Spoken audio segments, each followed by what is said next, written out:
오늘 하나님께서 우리에게 주신 말씀은 마태복음 6장 12절입니다. 제 성경으로는 신약 성경 8페이지에 있습니다.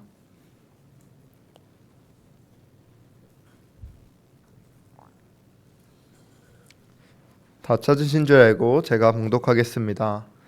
우리가 우리에게 죄 지은 자를 사하여 준 것 같이 우리 죄를 사하여 주시옵고. 주님의 말씀입니다.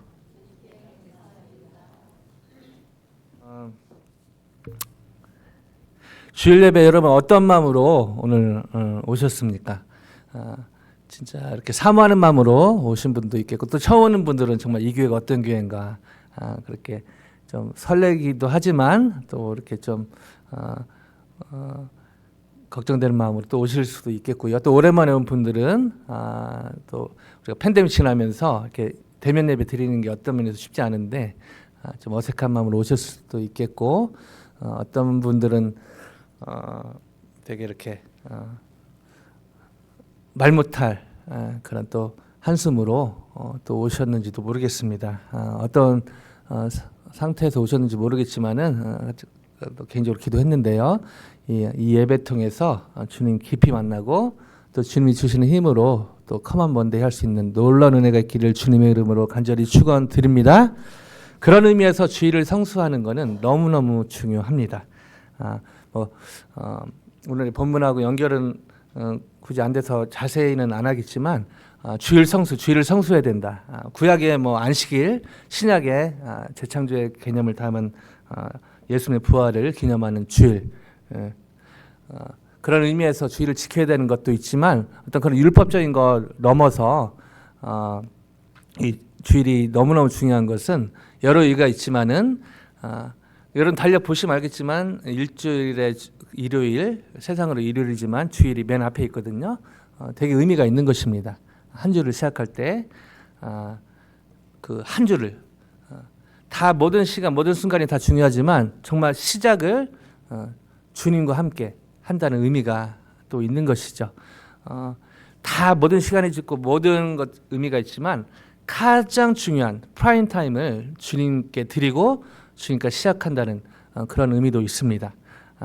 그리고 예배는 여러분 잘 아시다시피 저희가 예배를 통해서 은혜를 받으면 좋지만요, 그거는 결과고요. 예배는 주님께 드리는 것이죠. 그렇죠? 그래서 하나님을 사랑하는, 제가 하나님을 사랑하고 이웃을 사랑하는 예수님의 가르침의 핵심인데, 어떻게 저희가 하나님을 사랑할 수 있겠습니까? 보이지 않는 하나님을요. 보이지 않는 하나님을 사랑할 수 있는 가장 좋은 방법 중에 하나가 바로 예배죠. 혼자 예배 드릴 수 있지만 이 공동체로 예배 드리는 것 하나님이 너무너무 기뻐하십니다. 그래서 안식일을 지키라, 구약의 그것이 이제 신약의 의미로 주일로 확장되면서 그러기 때문에 지켜야 되는 하나님의 예수님의 계명이기도 하지만, 물론 요즘 살면서 피치 못하게 만약에 일요일인데 주일인데 누가 옆에서 죽어간다, 저희 교회 우리 의사 선생님도 계시지만 생명을 살리는 일, 또 예수님 행적 보시면은 안식일에 오히려 안식일을 범하는, 그래서 그 바리새인들이 너무 헷갈려하는 그런 장면도 있는데요. 그 안식일을 지키는 것보다 훨씬 중요한 건 안식일의 어떤 정신, 스피릿, 왜 안식일을 지켜야 되는가, 그것을 가르쳐주기 위해서 예수님이 일부러 안식일의 계명을 범하는 것들을 보게 됩니다. 제가 말씀 시작하면서 이 주일 성수 얘기하는 이유는 요즘 살면서 또 팬데믹 지나면서 같이 주일에 나와서 예배 드리는 이 부분이 여러 아틀란타뿐 아니라 전 세계적으로 좀 약해지고 있고, 꼭 굳이 주일 들어야 되나, 그런 온라인으로 드리면 되지 않나, 그런 여러 흐름들이 있는데, 피치 못하게 일해야 되고, 일하는 것도 사실은 잘 따져봐야죠. 정말 하나님을 위한 것인가, 정말 이웃을 위한 것인가, 정말 피치 못할 것인가. 그런 사정에 따라서는 사실은 미국에서는 토요일에 예배도 드리고 일요일에 섬기고 그런 예외도 있는데요. 그래도 주일을 성수하는 것은 어떤 율법적인 걸 떠나서 의미적인 면에서 너무너무 중요하다고 생각을 합니다. 그리고 너무 중요한 것 중에 하나는, 우리 군대 갔다 오신 분들 알겠지만 사격할 때, 이번에 올림픽에서 사격에서 대한민국에서 메달을 많이 땄는데요. 사격할 때 빨리빨리 쏘고 다 있는데 중요한 거는 정확히 쏘는 거죠. 양궁도 마찬가지죠. 그걸 이제 전문용어로 0점 조정을 한다 그러는데요. 이 주일 예배가 사실은 중요한 이유 중에 하나가 일주 시작하면서 이 0점 조정을 정말 하나님의 관역에 이 0점 방향 조정하는 것 너무너무 중요한 것이죠. 그렇지 않으면은 이 방향이 일주일 열심히 사는 것보다 중요한 게 바로 사는 게 중요하고 열심히 선교하는 것, 사역하는 것 중요하지만 잘 선교하고 잘 사는 것 너무 중요하듯이 그래서 저희 삶도 0점 조정하는 것 정말 주님의 뜻대로 주님과의 방향이 맞고 있는가 이것이 너무 중요하다는 것입니다. 이런 의미에서 저희가 요즘에 주기도문 예수님께서 가르쳐 주신 기도 주기도문을 통해서 말씀을 나누고 있는데요.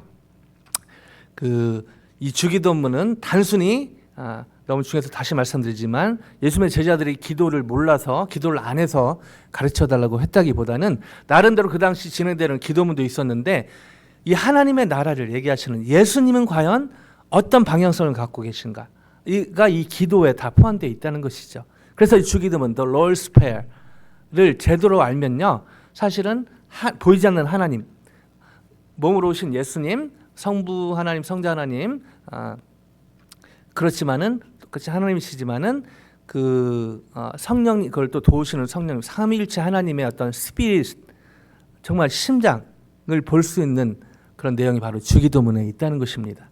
이런 의미에서 제가 주기도문 강의로 계속하고 있는데 지난 시간들 잠깐 복습하면 Heavenly Father 하늘에 계신 우리 아버지요.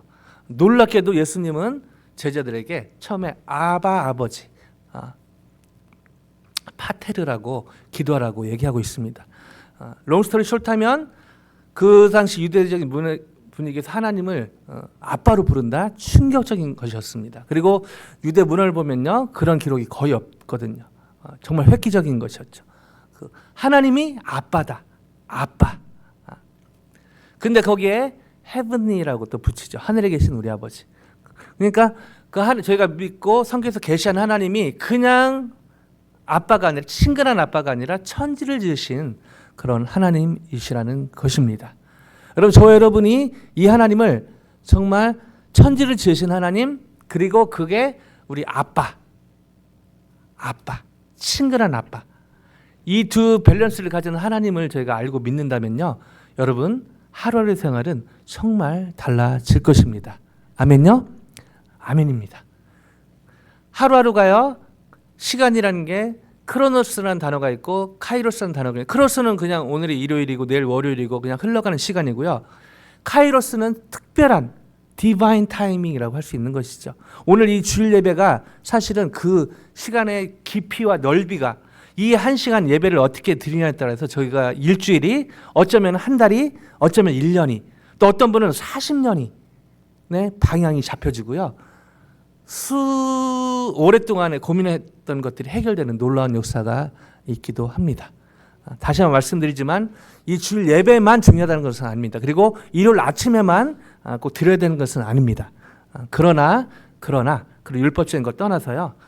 정말 이렇게 공동체로 모여서 다시 한번 예배를 드리면서 하나님을 하나님께 예배드리고 하나님의 음성을 듣고 저희의 삶을 온라인하는 것, 방향을 온라인하는 것 너무너무 중요한데 또 저희가 주기도문 하다 보니까 이게 딱 온라인이 맞는 것이죠. 그래서 얼마나 감사한지 모르겠습니다. 오늘 이 주일 예배 통해서 다시 한번 이 은혜가 한 번도 외회 없이 누려지고 나눠지기를 주님의 이름으로 간절히 축원드립니다. 그러면서 아바 아버지 하면서 쭉 여러 가지 나라의 몹시며 그 거룩히 여김을 받으시오며 나라의 몹시 뜻이 하늘에서 땅에서 이루어지다로 하지만 그걸 세 가지 청원으로 리퀘스트를 볼 수도 있지만 그게 하나로 이어지는 게 바로 킹덤이죠. 킹덤. Your kingdom come. 그러니까 지난 시간까지 한 걸 정리하면요. 결국 예수님의 심장에 예수님이 오신 궁극적인 목적 저희를 구원하시고 다 있지만요. 죄를 사하시고 다 있지만 정말 예수님이 오신 궁극적인 이유는 바로 하나님의 나라입니다. Kingdom of God. God's kingdom. 자, 그래서 그 앞부분에 예수님이 주기도문 가르쳐 주시면서 이 God's kingdom에 대해서 강조를 하시죠. 그러면서 그 앞에 부분에 그렇게 기도를 가르쳐 주시고 바로 이어서 지난 시간에 했듯이 오늘 우리에게 일용할 양식을 주시옵고 라고 하루하루 날마다의 필요에 대해서 간구할 것을 또 가르치십니다. 그 이유에 대해서는 조금 이따 다시 한번 제가 다시 한번 언급하도록 하겠습니다. 이어서 오늘 두 번째 전체 청원 중에 앞부분 끝나고 뒷부분인데요. 오늘 우리에게 일용할 것을 주시옵고 하고 나서 이어지는 기도가 오늘 본문에 있듯이 우리 죄를 사하여 주시옵고입니다. 자, 다시 한번 그 현장으로 가볼까요? 마태복음 6장 12절 같이 한번 읽습니다. 시작. 우리가 우리에게 죄 지은 자를 사하여 준 것 같이 우리 죄를 사하여 주시옵고. 자, 이 부분은 언뜻 그냥 한국말로 들으면요. 일본말은 죄송합니다. 못 찾아봤어요. 한번 나중에 찾아보시고.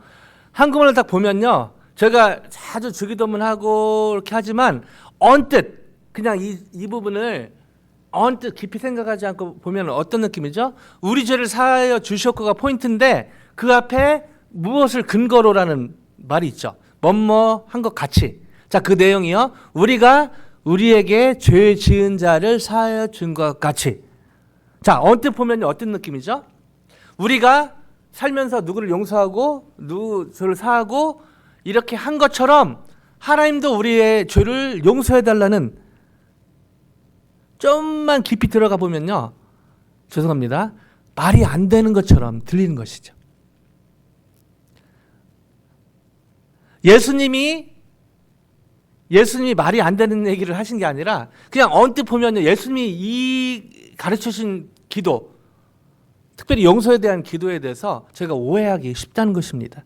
우리가 우리에게 죄 지은 자를 사하여 준 것 같이 그러니까 우리가 우리 죄를 사하여 준 그걸 근거로 우리 죄를 그렇게 한 것처럼 우리 죄를 사하여 달라고 제가 자주 기도하지만 사실은 이 뜻이 무엇인지 제대로 알고 기도하는 것 쉽지 않고요. 파악이 필요합니다. 자, 이 부분을 NIV로 볼까요? 밑에 써 있죠. 같이 한번 읽어봅니다. 천천히요. 시작. And forgive us our debts as we also have forgiven our debtors. 자, 영어로 읽으면 더 가관입니다. 자, forgive in our debts. 자, 우리의 빚을 용서해달라는 표현이 나옵니다. 한국말도 이거 해석이 애매한데 영어로 하면요, 갑자기 빚 얘기가 나온다는 것이죠. As we also have forgiven our debtors. 우리에게 빚진 자들을 우리가 용서해 준 것처럼 우리가 그 채무 그거를 그냥 이렇게 해준 것처럼 우리를 용서해 달라고 이렇게 영어 표현으로 보면은 이런 의미처럼 들리는 것이죠. 자, 여기에 한국말로 죄로 번역됐지만 영어로 debts, 그 다음에 debtors 이렇게 더 이게 헷갈립니다. 자, 그래서 저희가 좀 다각도로 볼 필요가 있는데요. 자, 이 부분에 누가복음은 어떻게 있는가 한번 현장으로 가봅니다. 누가복음 11장 4절 같이 읽어보십니다. 시작. 우리가 우리에게 죄 지은 모든 사람을 용서하오니 우리 죄도 사하여 주시옵고 우리를 시험에 들게 하지 마시옵소서 하라. 자, 두 부분이 연결되어 있는데 저희가 오늘 다룬 건 앞부분이죠. 우리가 우리에게 죄 지은 모든 죄를 용서하오니 영어 표현으로 볼까요? 밑에 NIV로 되어 있습니다. 같이 읽습니다. 시작. Forgive us our sins, for we also forgive everyone who sins against us. 이렇게 나옵니다. 자, 여기는 뭘로 되어 있죠? 영어로 debts가 없어지고 또 sin으로 나옵니다. sins. 그죠? 뒤에 보면 sinner라는 느낌으로. 보면은 마태복음 한국 버전, 그다음에 영어 버전. 한국 버전은 죄로 되어 있고요. NIV로는 debts로 빚으로 되어 있고 누가복음에는 한국말로 죄로 되어 있고 영어 버전으로 sin으로 되어 있습니다. 자, 뭐가 맞을까요? 이거 언뜻 보면 쉽지 않습니다. 그리고 언뜻 보면 의미를 파악하기가 쉽지가 않은 것이죠. 왜 이렇게 다를까요? 이유가 있습니다. 누차 말씀드리지만은 마태복음은 성령의 감동함으로 사람들의 어떤 기를 통해서 하나님 쓰셨잖아요. 그 사람들이 썼지만 성령의 감동함으로. 자, 마태복음은 성령의 감동함으로 썼는데 대상을 유대인을 대상으로 썼다는 것이죠. 자, 그래서 그 당시 유대인의 어떤 그런 문화, 저희가 신앙을 갖는 거 너무 중요하지만요. 어느 문화권에서 신앙을 갖게 됐는가 파악하는 게 너무 중요합니다. 왜냐면요. 이것들 전문적으로 연구하는 사람들 얘기 들어보면요. 저희가 이 영적인 영향, 말씀을 통해 기도를 통해서 영향을 받지만 문화적인 영향도 크게 받는다는 것입니다. 예를 들까요? 한국에서 한국 선교사님들이 해외 나가서 제일 많이 시작하는 모임이 뭘까요? 새벽 기도입니다. 새벽 기도. 근데 이 새벽 기도가 제일 안 되는 대륙이 어딜까요? 아프리카입니다. 아프리카요. 새벽 기도 자체가 잘못된 건가요? 아니죠. 저희 어떤 한인 그런 한국 컬처의 새벽 기도는 너무 귀한 자산이죠, 사실은. 근데 롱스토리 숏하면요, 아프리카는요 아침에 일찍 일어나는 문화가 대부분 아니라고 합니다. 그래서 어느 선교사님이 수년 동안 새벽 기도 했는데 아무도 안 오고 한두 명만 오고 너무 이 아프리카 사람들 영적이지 않고 막 그렇게 판단의 기도가 됐는데 어느 날 기도하는데 주님이 그런 생각을 주셨다고 합니다. How about evening? 저녁에 기도하면 어떻겠니? 한 번도 이분은 뭐 한국에서 철야 기도 했지만요. 아프리카에서 저녁 기도에 저녁 먹고 한 7시, 8시 모이는 기도에는 생각을 해본 적이 없는 것이죠. 그래서 어떻게 그 기도응답으로 이렇게 했는데 놀랍게도 7시 기도회에요. 수백 명씩 몰려들었다고 합니다. 그리고 7시에 하고 막 기도하고 한참 기도하고 말씀 나누고 기도했는데 9시인데 집에를 안 간다고 합니다. 집에를. 왜냐 끝나고 뭐 하나 봤더니 다 이렇게 나무에 매달려서 지난 봄에 뿌렸던 씨에서 싹씨 낳고 열매가 맺혔어. 뭐 이런 얘기를요 나무에 매달려서 사람들이 나눴다는 것이죠. 뭐죠? 이 문화가 그만큼 저희 사람들이 영향을 많이 미치기 때문에 그 문화에 맞게 제가 한국어 서비스도 하지만 일본어 서비스도 있고 영어 서비스도 있는데요. 각 컬처에 따라서 맞게 본질은 지키되 비본질은 맞춰가는 게 필요하다는 것이죠. 자, 여기에 유대인들을 대상으로 마태가 썼기 때문에요. 유대인들의 주이시의 입장을 잘 고려한 것으로 볼 수가 있습니다. 당시 유대인들은요. 죄를 어떻게 생각했냐면 하나님에 대해서 빚졌다라고 생각을 했다고 합니다. 그래서 죄를 하나님에 대해서 빚졌다. 죄의 엄중함을 이 빚졌다는 것을 통해서 죄의 엄중함을 표현하는 표현이었죠. 그래서 마태복음 오늘 본문을 다시 돌아가면요. 여기에 이 depth 이거는 그냥 어떤 채무 관계가 아니라 이 죄, 하나님에 대한 죄, 또 이웃 간의 그런 죄, 이 죄를 강조한 표현이라고 볼 수가 있습니다. 그리고 누가복음은 이것을 다시 죄로 얘기하고 있는데 왜냐하면 누가가 이방인, 당시 헬라인들을 대상으로 썼기 때문에 이것을 그냥 대부로 쓰면 그 사람들은 이걸 헷갈리는 것이 이게 지금 빚인가? 이게 죄인가? 그래서 분명히 이 단어를 원래 의미대로 죄로 얘기하고 있다는 것이죠. 자, 이런 큰 차이가 있고요. 또 차이가 있습니다. 또 차이가 있는데요. 자, 그 마태복음으로 가면은 우리 뒤에 현민 집사님 왔다 갔다 하는 수고하는데 격려의 박수로 뒤에서 너무너무 감사하고요. 자, 마태복음 눈으로 한번 잘 보시고 우리가 우리에게 죄인 죄를 사해 준 것 같이 우리의 죄를 사하여 주시옵고 아마 영어 표현이 더 낫겠네요. Forgive us our debts as we also have forgiven our debtors. 자, 이렇게 시제를 한번 잘 보시기 바랍니다. 시제를 잘 보시기 바라는데요. 여기에 보면은 마태복음에는 완료형으로 되어 있습니다. 완료형이요. 그리고 누가복음에는 누가복음 11장 4절에는요. 보면은 뒤에 보면은 forgive us our debts for we also forgive everyone 블라블라 나갑니다. 뭐죠? 현재형으로 되어 있다는 것이죠. 자, 이런 차이도 있습니다. 자, 과연 그렇다면 이게 무슨 의미인가? 좀 더 들여다볼 필요가 있는데요. 감사한 것은 이 부분에 또 많은 신학자들 연구를 하고 그 중에 정말 합리적 타당성 인정받는 그런 분이 있는데요. 유대교적 배경이 있었고 셈족 언어를 잘 아는 신학학자 중에 요하킴 예레미야스라는 분이 있습니다. 요하킴 예레미야스는요. 이 부분에 대해서 여기에 마태복음에 사하여 준 것 같이 아페카멘이라는 단어거든요. 아페카멘은 이것을 아람어로 번역해 보면 이것은 원래 그 사람들이 그 당시 썼던 예수님이 썼던 아람어 이런 걸로 번역해 보면 이것은 그냥 시제, 현재 완료, 과거 완료 이런 시제라기보다는 동시성을 의미하는 그런 동시성의 완료형이라고 얘기를 합니다. 즉 동시적인 것을 완료로 본다는 것이죠. 자, 이게 좀 이해를 쉽게 돕기 위해서 마태복음 다시 돌아가면요. 이 부분을 이분의 관점으로 다시 한번 해석을 해보면 이렇게 되는 것이죠. 하나님, 우리의 죄를 용서해 주옵소서. 하나님, 우리의 죄를 용서하여 주옵소서. 그와 동시에 우리도 우리의 죄들을, 우리의 죄인들을 용서하겠나이다. 다시 한번 정리합니다. 하나님, 우리의 죄를 용서해 주시옵소서. 그와 동시에 우리도 우리에게 마태복음 표현으로 빚진 자들이죠. 그러나 단순히 채무관계의 빚진 자들은 죄죠.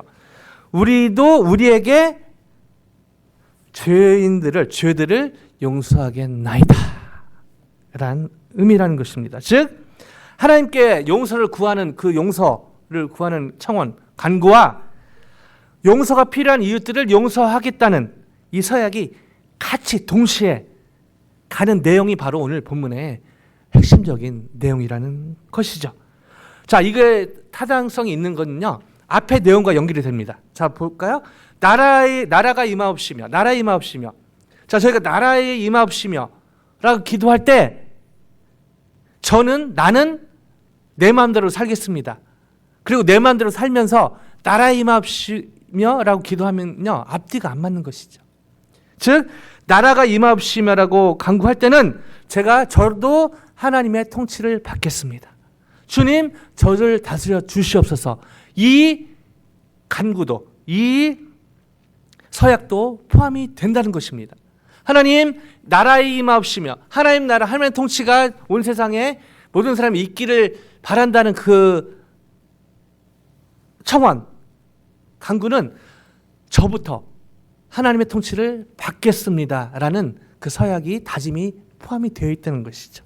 자, 지난 시간에 다뤘던 오늘 우리에게 일용할 양식을 주시옵고. 자, 이것 하나님께 간구하는 거잖아요. Give us this day our daily bread. 기도할 때 주님, 오늘 우리에게 필요한 양식을 주시옵소서 기도할 때 하나님, 결국 이 양식을 주신 분은 하나님이니까 제가 하나님만을 의지하겠습니다 라는 믿음의 서약도 포함이 된다는 것입니다. 이거 없으면요, 사실은 주기도문 하면서 제가 자칫 잘못하면은 히포크릿, 저는 그렇게 안 살고 하나님의 통치를 받고 싶지 않고 그냥 뭐 내가 돈 벌어서 열심히 살면 뭐 벌을 수 있을 것 같은데 이런 거를 깔아놓고 이렇게 주기도문을 한다면 이 예수님이 가르쳐 주신 주기도문의 어떤 스피릿과 연결이 되지 않는다는 것이죠. 나라가 임하옵시며라고 청원할 때 하나님, 제가 주님의 통치를 받겠습니다 라는 다짐이 포함되어 있는 거고요.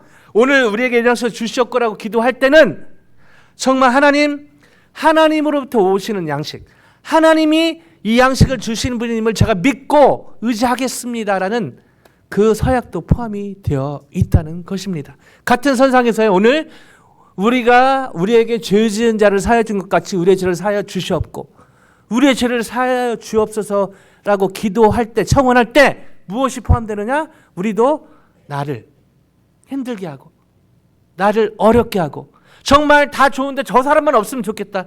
정말 가족 친지 가는데 캠퍼스에서, 직장에서, 심지어 교회에서 다 좋은데 저 사람만 없으면 좋겠다.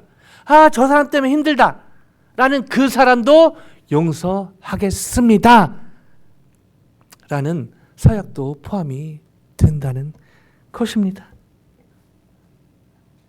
자, 여기서 이 죽임을 통해서, 이 부분을 통해서 제가 같이 고민하고 싶은 질문이 있는데, 어떻게 하면 저희가 용서하는 삶을 살 수 있는가라는 질문을 해보게 됩니다. 여러분, 다른 사람 용서하는 게 쉬운가요? 다른 사람을 용서하는 게 어려운 건가요? 어떻게 보면요, 다른 사람 용서하는 것은 불가능에 가까운 것 같습니다. 특별히 상처받은 입장에서 누군가를 용서하는 것, 그리고 그 사람에게 예수님 용서하라고 했으니까 용서해야지라고 좋아하는 것이 얼마나 어려운 일인가.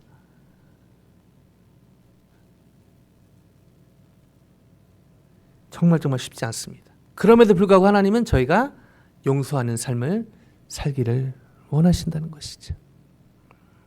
어떻게 하면 제가 용서하는, 하나님이 원하시고 저에게 필요한, 사실은 어쩌면 이 용서는요, 다른 사람을 위해서 한다기보다 그 상처받은 사람, 힘들어하는 사람, 그 사람을 위해서 필요한 것이 용서가 아닌가 생각이 듭니다.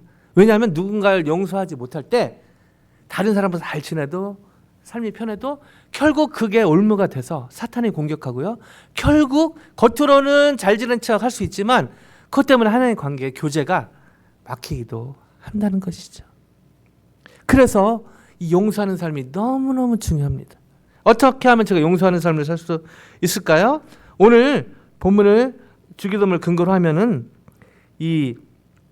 우리가 우리에게 죄진 자를 사하여 주었듯이 우리의 죄를 사하여 주시옵고, 다시 말해서 문자적인 의미로, 대충 의미로 그냥 우리가 다른 사람 용서하는 걸 근거로 다른 사람 하나님께 용서를 구하는 삶이 아니라 우리 죄를 용서하여 주옵소서. 그와 동시에 우리도 우리에게 죄진 자를 용서하겠나이다 라는 자세가 필요한데요, 여기에 한 가지 더 필요합니다. 즉 내 자신의 의로움, 내가 누구를 용서했고 내가 누구를 잘해줬고 내가 누군가를 품어줬고 참아줬고가 근거가 아니라 바로 하나님께서 저와 여러분을 용서하신 근거, 하나님이 저와 여러분을 먼저 용서하신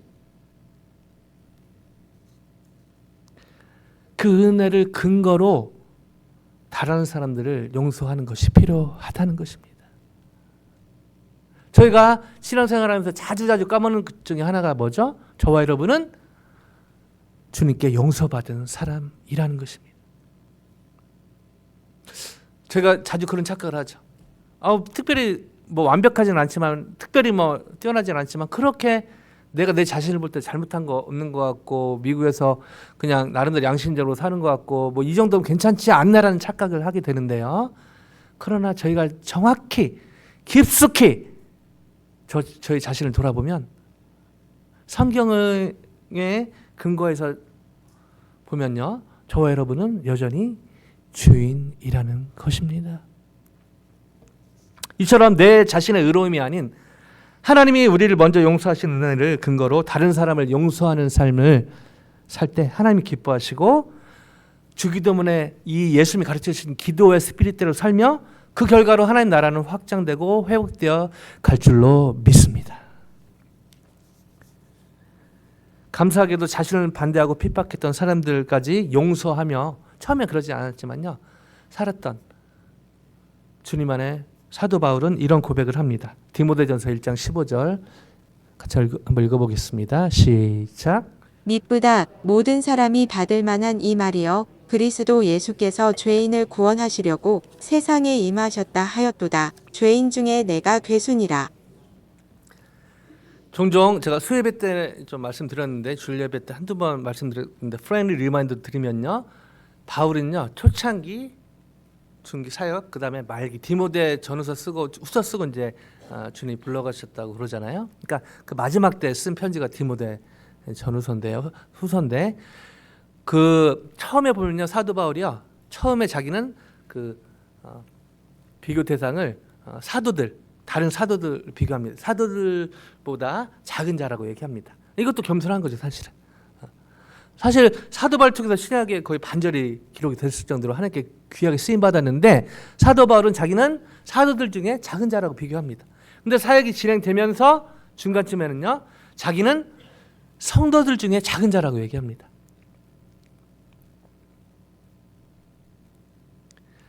사도였지만 제가 성도들보다 더 낫지 않다, 이렇게 사도 바울이 고백을 한 것이죠.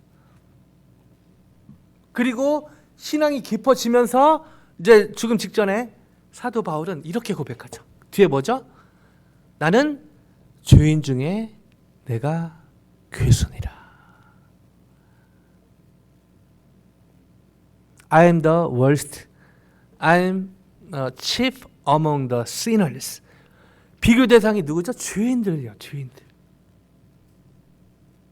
겸손의 끝판왕이라고 볼 수가 있습니다. 사도 바울이 뭐가 잘나고 뭐 그런 게 아니라 예수님을 깊이 만나며 교제하면서 깨달은 결론이 I am the worst among the sinners. 죄인들 중에 I am the chief. 내가 최고로 괴수다.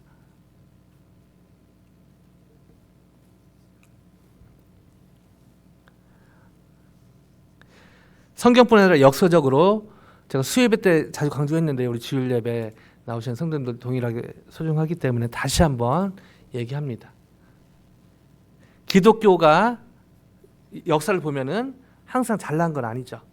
잘 나갈 때마다 또 타락하고 하면서 중세 카톨릭이 타락하면서 종교개혁도 일어나게 됐고요.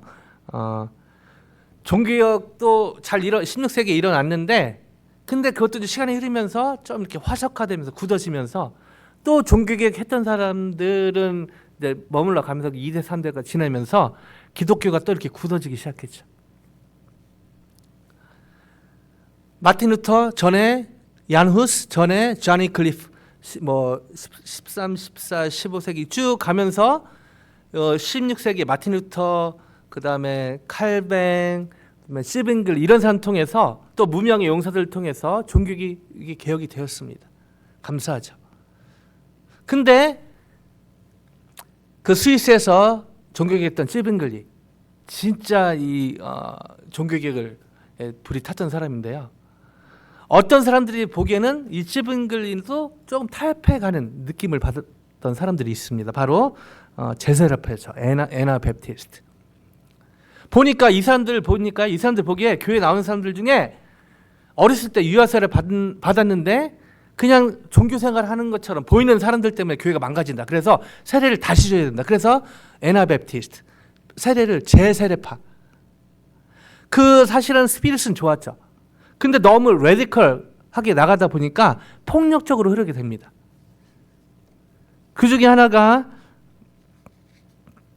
민스터라는 도시에 점령하고 거기 또 뭐 천년왕국의 잘못된 것이 이렇게 엮이면서 거기에 막 자기들끼리 뭐 하면서 개혁으로 좋은 의도로 시작했지만 이상한 형태로 빠지고요. 너무 안타까운 것은 폭력주의로 흘렀다는 것이죠. 그래서 막 이단 시비도 걸리고 이단으로 판명도 되고 막 그렇게 역사적으로 사실은 제세례파의 문제점이 많이 있었습니다. 그러나 이 부분에 회개하고 비폭력주의로 돌아서게 되는데요. 메노 시몬스라는 사람의 헌신 덕분에 이 공동체가 비폭력 그런 공동체로 전환하게 됩니다. 그러면서 후에 메노나이트라고 불리기도 하고요. 유럽의 극심한 이제 핍박을 받아가지고 전 세계에 흩어지게 되는데 신앙의 자유를 찾아서 캐나다, 미국으로 흩어지는데 그 중에 그래도 건강하게 또 정착한 게 여러분 많이 들어봤을 텐데 아미쉬 공동체. 물론 거기도 너무 이렇게 세상과 저기에서 사는 그런 너무 세상과 구분되는 문제는 있지만요. 그러나 그들 안에 어떤 스피릿 중에 정말 배워야 될 부분이 오늘 제가 말씀으로 많이 들었는데 사진으로 한번 보여드리겠습니다. 자, 에나 베프티스트 하면요. 제세례파 하면은 딱 특별히 저기에 나오는 사진에 나오는 저 사람들은 아까 말씀드렸지만은 그 폭력주의를 회개하고 비폭력주의로 돌아선 그 제사례파 사람들을 얘기합니다. 자, 저 사진인데요. 저 지금 물속에 겨울에 물속에 그 얼음에 그 깨져갖고 빠져 들어가는 그 사람이 바로 제사례파가 아닙니다. 그 사람이 누구냐면 경찰입니다. 경찰. 그 당시 사람들이 제사례파를 막 잡아 죽여야 된다. 감옥에 가둬야 된다. 그래서 전에는 막 거기 싸우고 막 그랬는데 그를 방향을 바꿔서 비폭력주의. 우리가 아무리 봐도 성경을 봐도 우리가 그렇게 대항하는 것은 예수님의 뜻이 아니다. 그래서 바꾸죠. 자, 그 와중에 도망가다가 물속에 빠집니다. 죽어가요. 자, 모자 쓴 사람이 손을 내밀죠. 저 사람이 바로 제세례파 사람인 것이죠. 자기를 잡으러 오는 경찰을 그냥 무시하고 가면 자기는 사는데 이거는 주님의 뜻이 아니다.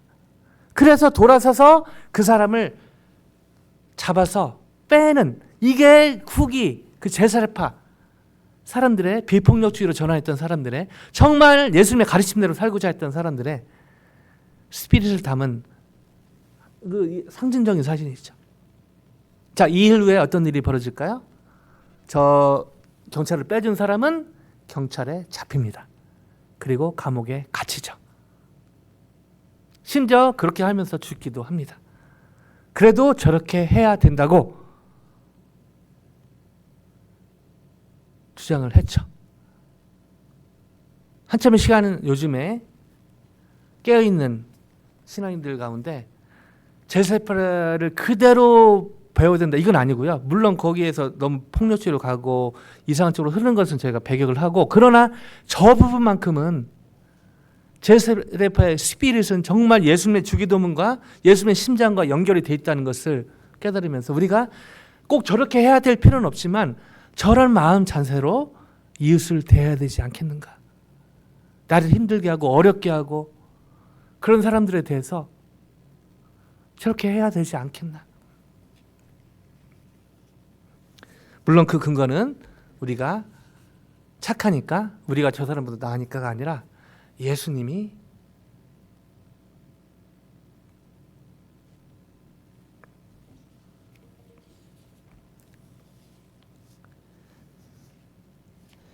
말씀을 마무리하기를 원하는데요.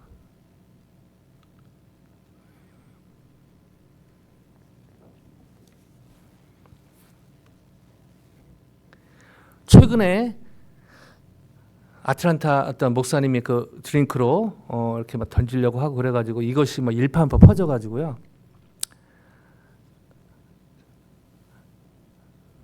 정말 같은 목사로서 너무 창피했습니다. 근데 그 비디오를 듣고 그 관련된 소식을 듣고 얘기 나누면서 참 쉽진 않았겠다라는 생각이, 그 목사님 제가 지금 편을 드는 게 아니라요. 나는 과연 어떻게 했을까? 저도 목사인데요. 만약 그렇게 쓴 음료수를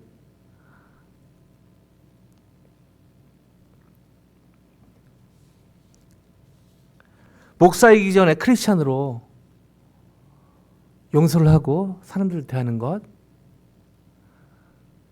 저도 제가 생각해 그렇게 뭐 나쁘고 막 양심이 없고 뭐 그렇다고 생각은 않는데 여러분 몰래 막 사기치고 그렇지는 않습니다.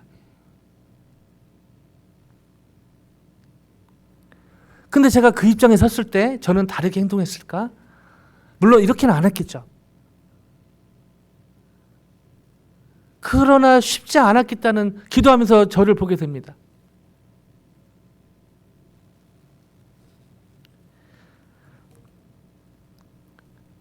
정말 십자가에서 예수님은 순종하셨고 하나님 내어주셨고,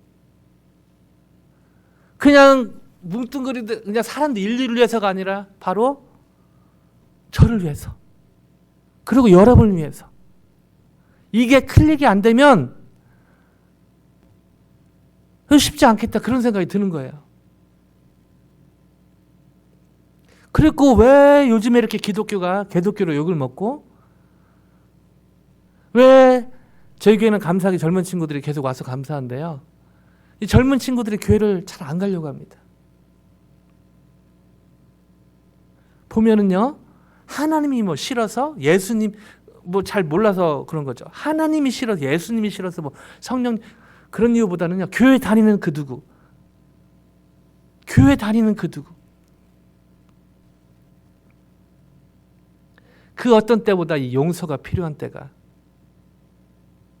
저를 포함해서 이 용서의 사랑, 하나님의 사랑의 하이라이트가 바로 용서 아닙니까? 용서. 저와 여러분을 용서하신. 그리고 저희가 또 죄인이기 때문에 짓는 죄에 대해서 성령을 의지해, 저희 안에 성령이 계시기 때문에 죄를 안 질 수 있는데 성령을 의지하면요, 그러나 또 제가 핑계대고 연약함으로 인해서 범죄할 때 예수님의 보혈로, 이미 용서하셨고 예수님의 보혈로 또 깨끗게 해주실 수 있는 장치도 다 해놓으셨고요.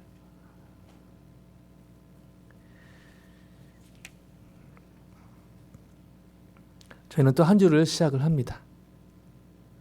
가정에서, 캠퍼스에서, 직장에서, 또 어떤 분은 방문하신 분들은 또 돌아가기도 하겠고요.